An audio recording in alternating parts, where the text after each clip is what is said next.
Okay.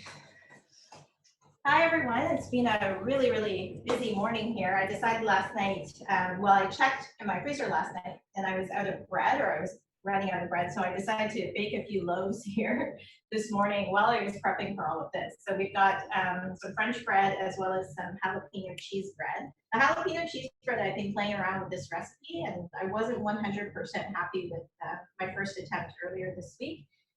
But definitely I'll be giving it a try at the end of this demo.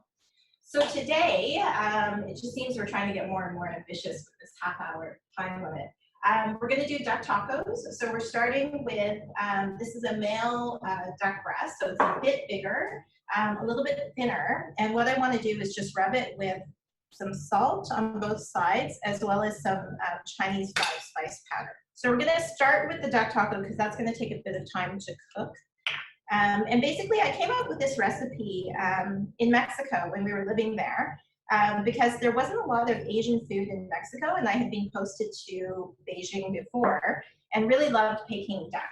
And so I was trying to find a really, really easy way to make Peking duck without the huge mess in the oven. If you've ever tried to make Peking duck in your oven, it's really, really messy because ducks are so fatty. And so I came up with this recipe. So basically, we've got salt and 5-spice powder on both sides. And we start with the cold pan. I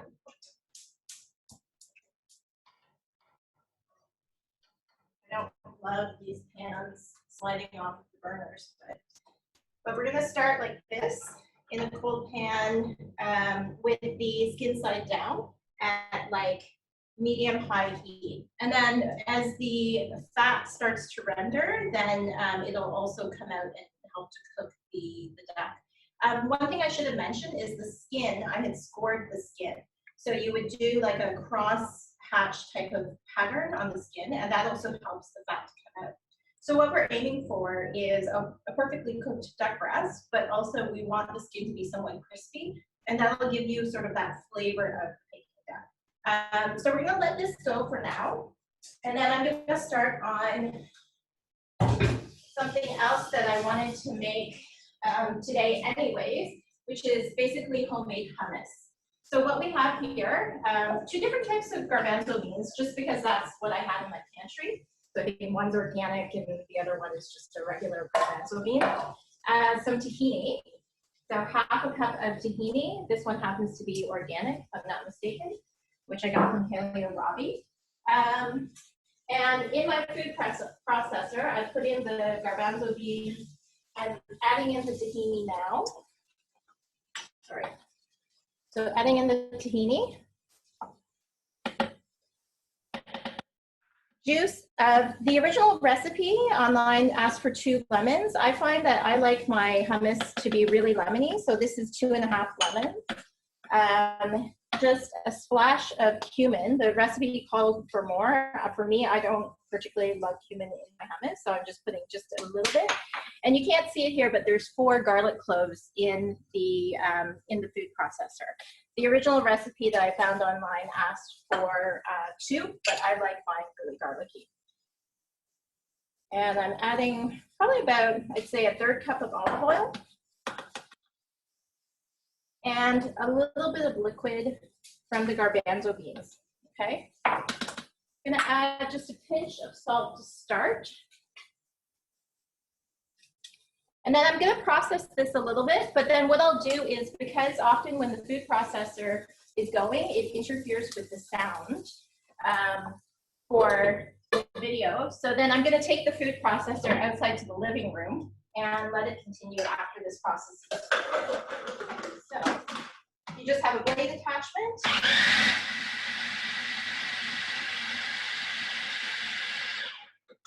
And in the beginning, what you'll want to do is scrape down the sides a little bit.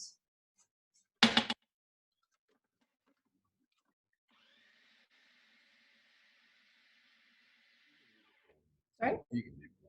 It's gonna, but it has to go for 5 minutes. So because this has to process for quite a while, if you want it really smooth, I'm going to put this in the living room really quickly, and then Dave can focus on the next dish, which is going to be Korean pancakes.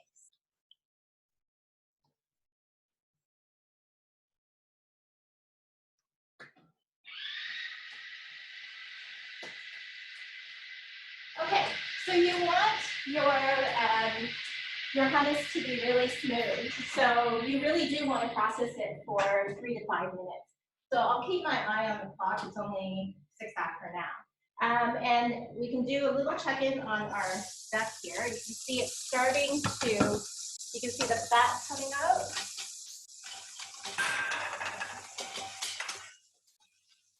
Take a quick look how we're doing. There we go. And I keep the lid on just to help it cook, and I'm going to change it to a different burner now, and just let it slowly cook. So smaller burner, low heat, basically just letting it cook for a good, probably 10 minutes until a little bit more. Okay, so the next dish I wanted to do was Korean veggie pancakes. Otherwise known as Jeon. You've probably seen pajeon in restaurants, and that's usually the seafood. But for me, I'm trying to make sure that we put in, we add in more vegetables into our diet. So this is a really easy way to do so. What I have here is 1 large zucchini, shredded really finely, and I used my mandolin to do that. It's a tricky thing. Dave was commenting that every time I use this thing, he injures himself, and it's true. These things are a little tricky to put together, but they are really convenient.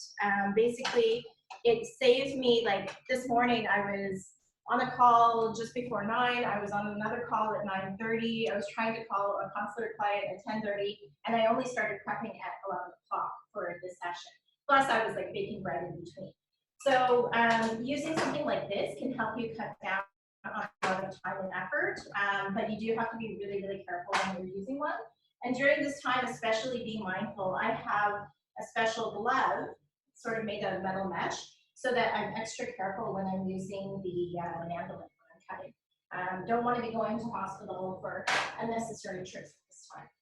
Okay, so we've got 1 large zucchini, we've got 1 red bell pepper, the julienne, we've got 1 carrot, and a large bunch of green onions that for the white part, I cut in half or in quarters if they were quite big, and then the green part I've kept it as it is. And this is quite simple. It's basically to make the batter, it's eggs, flour, and water. So the person who taught me how to make this was my friend who's Korean Canadian. Her mother came over one time, and because my friend had converted to Judaism, they couldn't use their kitchen to make all of the food that her mom wanted to make. So they came to my place and taught me how to make traditional Korean dishes, which was really great for me. And I've been making this since in my 20s. So I've got 2 regular eggs. And I'm going to use 1 duck egg today, just because I have duck eggs, and I've been sort of experimenting with duck eggs. I just wanted to open it up and let you guys see the difference. So if you can see, these are the regular eggs, and these are the duck eggs. These regular eggs are just from the stall down the street. I usually buy organic. I find eggs are really important to invest in, and I used to buy eggs from this wonderful place in Mexico that sold eggs from chickens that only ate fruit pulp. So they would get the fruit pulp from a juicing stand, and they fed the chicken fat. And those eggs were just, they weren't fruity, but they tasted so clean. So you can see with the duck egg, the yolk is much bigger, and you have less white. So that's the main difference, and that's why for pad per pow, which I made on another demo, the Thais often will serve it with wok fried duck egg, because you get that beautiful yolk, more yolk to kind of run over your krapao and into your dish and your rice. And you know what, for me, I love the color too. I made fresh pasta, egg pasta, earlier this week for my friends in Malaysia. We've done that together before, and the pasta was made with duck eggs and duck yolk. Oh, it just had such a beautiful, beautiful color. All right, so I'm just adding for now about maybe a cup of flour. Just gonna do another check on my duck breast. Give it a turn. Let it go slowly.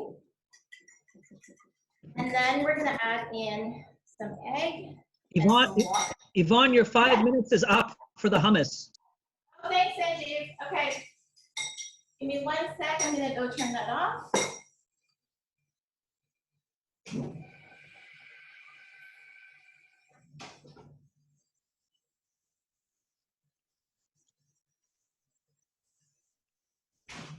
Now I can bring back my hummus and we can have a taste and adjust for seasonings. We can smell the garlic from here. I'm sure you can. And then some water. You know, I do a lot of eyeballing for recipes, as you know. And so I don't do a lot of measurement, especially because this was taught to me by a Korean mother, and she didn't measure either. She just kind of would tell me when I needed to add a bit more flour or a bit more egg or a bit more water. So you want to have enough batter so that the pancake is going to stay together. So I would say we're pretty close here. I think I'm going to add just a bit more flour. So maybe another 1/3 cup or 1/2 cup, and probably just a bit more water.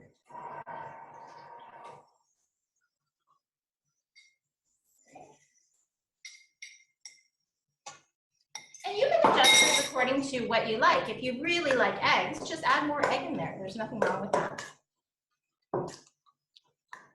Okay.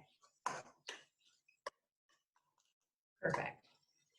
Okay, so then what we're gonna do is get cooking. So turning on the pan to right now high heat, but then I'll turn it down to medium high heat. And you can use any oil you like. I think I mentioned in the last demo that I've been using rice bran oil. I like that the smoke point is a bit higher, it's healthy. But I also like to use canola oil too, especially because Canada is a big producer of canola. Okay, so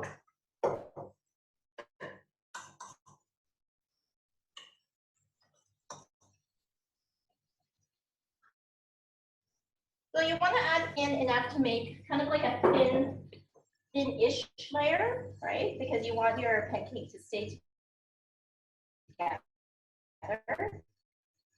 but then it will stay cohesive. You've got like bits of veggie that are bunching up together, then of course you can separate them out a bit. And this is going to take a little while to come together and cook, so we'll just let it go. And this is what we'll be having for lunch, by the way. This is the duck hummus. Okay, just doing a quick check on my duck breast here, which smells amazing, of course. That's great. So I'm going to let that sit. I've turned off the heat. I'm going to let it sit for another few minutes, and then I'm going to work on the sauce for the Korean pancake. So for the sauce, it's quite simple. What I did was I had some sesame seeds. So I toasted probably about a tablespoon, if not more, of sesame seeds on the stove. You just really want to watch your sesame seeds. They can burn quite quickly, similar to pine nuts. So I toasted those just to add a bit more flavor. I added in 1 clove of minced garlic, and then there's also a heaping tablespoon of sugar. So that's to start. To dissolve the sugar, just gonna add a bit of water, maybe just like a 1/4 cup or so. And that'll also help to make the garlic just a bit milder because it's cooking the garlic a little bit. So that water was boiling. And then I'm gonna add in just whatever soy sauce I'm trying to get rid of. So I'm just down to my last bit of kikkoman here. So might as well just use the rest up.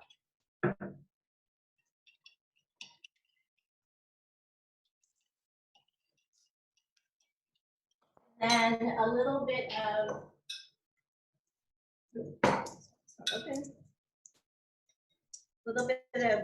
rice vinegar. You can use any vinegar you like. I just happen to have rice vinegar here. So maybe about a teaspoon or more if you like a taste of vinegar. And the last thing would be sesame oil. You can also add some chili, and since we always do that in our household, I'm going to add in some chili flakes. Okay. And that's pretty much the sauce. And that'll go with the pancake that's coming along. So the pancake's coming together. You can see that it's starting to sizzle a bit more here.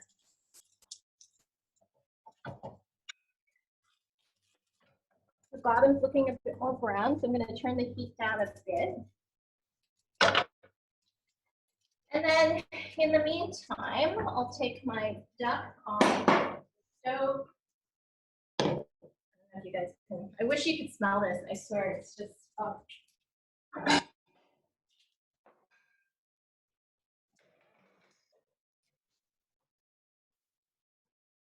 We've got crispy skin, but the meat is quite cooked. We'll have to turn it in here just to make sure it's cooked enough. But I'm gonna let it rest for just a little while longer. And go back to our pancake and take another look. Okay, so it looks like the pancake's ready to go.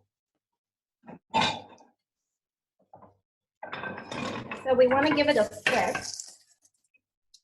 And I find just the easiest way to do that is with a plate. Now, it takes practice.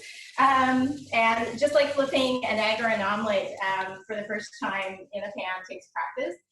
You just have to do it with one good swipe and with some confidence. It'll take time. Don't feel bad if what you need to do is you cut the pancake in half, you flip half, and then you flip the other half. There's nothing wrong with that. But yeah, just for the purpose of speed, really, so that I can get at least through one pancake while you guys are watching, I wanted to get this done here. Okay, so let's go back to our hummus.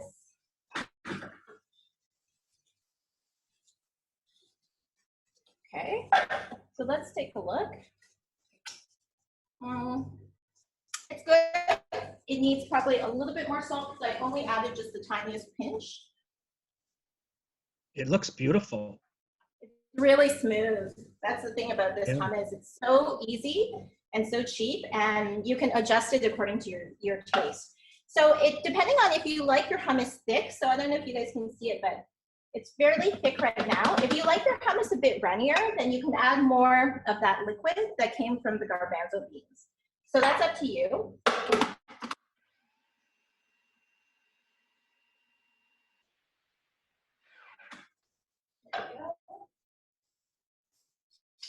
Oh. Yum. Okay, so that'll be good for later. And if Dave plays his cards right, then maybe I'll make some fresh pita later. I did my first batch a couple of weeks ago, and then I did the second batch, and the second batch was really amazing. All right, so this plate. All right, so first pancake done. I'll get a second pancake started so that lunch is ready to eat when we finish this. Mix up your batter just one more time because it will settle a bit.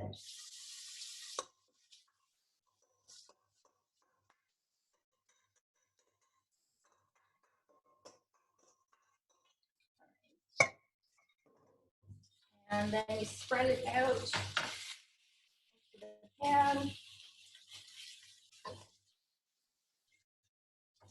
You get a nice even layer. There you go.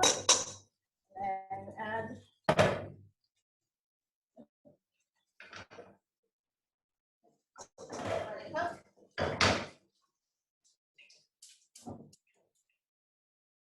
okay. So the second pancake is working its way through. I'm just going to cut this pancake up.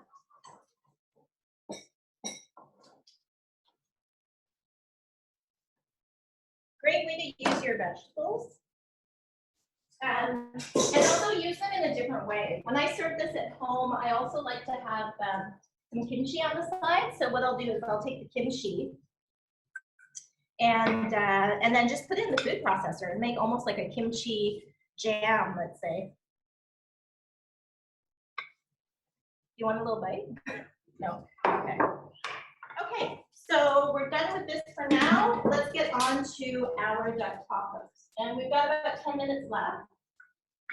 So like I said, I came up with this in Mexico where there wasn't a lot of Chinese food. I was looking for a good appetizer for dinner parties. So you can see how the duck is cooked, like it's a little pink in the center, but not too pink. So you've got like a really good cook there. And that was about, like I said, 10 minutes. Starting in a cold pan, but going on probably medium heat or so.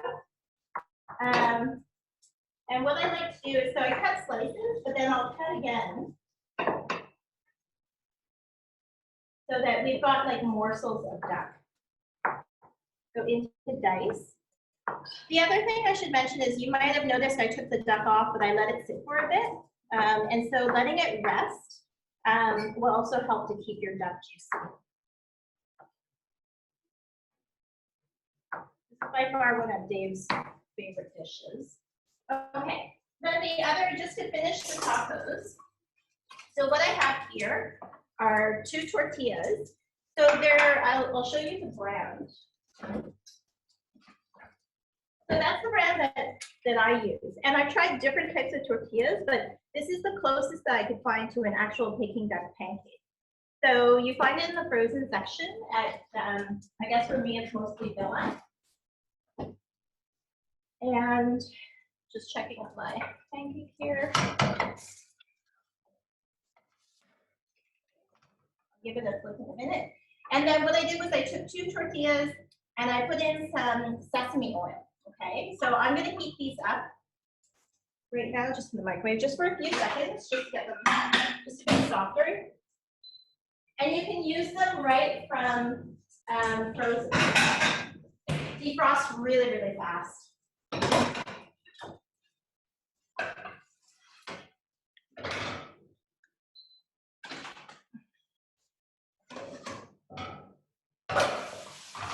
you go. Get the pancakes done. And this is basically the assembly for the tacos. So you've got your duck. Just gonna need some more stuff.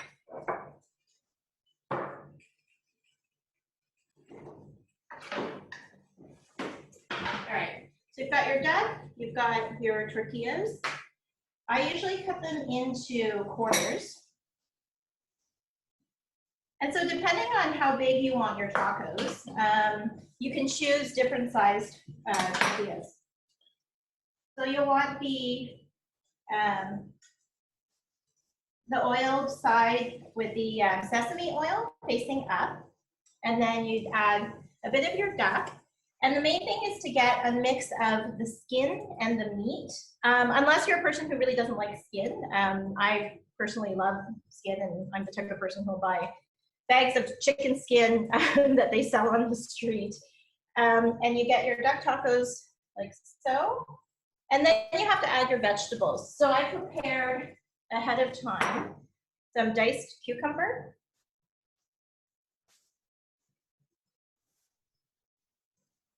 This is just a Japanese cucumber, so no seeds to worry about, and you don't really have to worry about peeling it.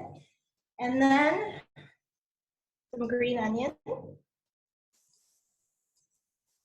I guess you could use chives if you wanted to. It'd just be a bit more of a delicate flavor. And if you've ever had Peking duck, this is the traditional sort of garnish on the side anyways for Peking duck. And then the last piece that really makes it taste like Peking duck is some hoisin sauce. So I have some in a squeeze bottle here.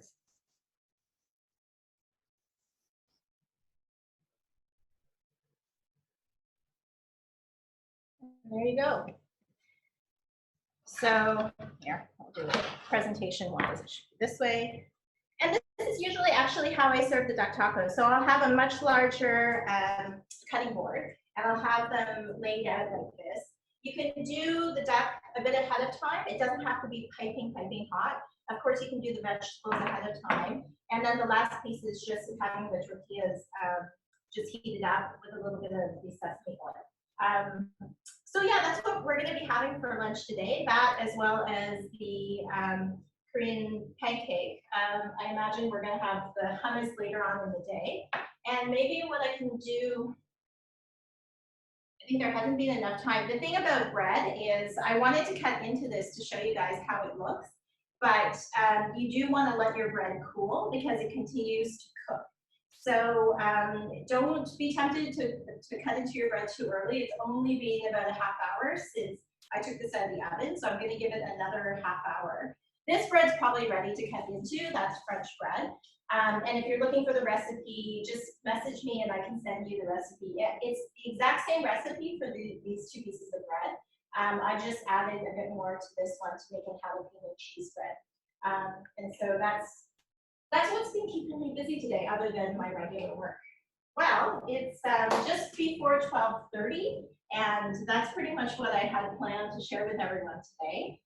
Thanks for joining again. We have hopefully been recording this session, and we'll be putting it up on the YouTube channel.